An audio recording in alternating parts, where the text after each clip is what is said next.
Kako je tekla ta komunikacija? Kad ste vi saznali uopće šta vas slijedi?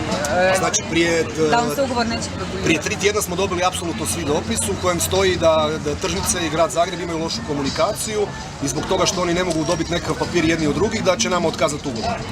Znači, ne stoji apsolutno nikakvo obrazloženje. Radi se o jednom dopisu koji ima 2 rečenice koje vam ja mogu pokazati koje imam ovdje. Znači, svaka druga priča je istinski lažna. Mislim, jedino ako ja nemam neki dokument kao vlasnik koji mi je uručen otkaz. Znači, tu piše jednostavno iz razloga što imamo lošu komunikaciju s gradom i ne možemo dobiti dopis iz grada Zagreba koji nam odobravaju nastavke rada, produljenje ugovora, mi vam moramo otkazati. Nakon toga mi odlazimo u tržnice i želimo razgovarati naravno sa direktorom tržnice, mi smo duboko uvjereni da je ovo pogreška. Gdje nam u tržnicama kažu da je direktor otišao na godišnji odmor dan kad je nama poslao odluku, a da se vraća sa godišnjeg dan nakon što mi trebamo otići. I naravno da nam ta situacija postaje zabavna. I da nam to postaje, da smo ogorčeni duboko i da svi ljudi koji su ovdje da su u šoku i stresu. Naravno da imamo zaposlene, da imamo obitelji, znači da imamo djecu, da i ti ljudi koji kod nas rade da imaju djecu. I ne pristajemo na takvu komunikaciju.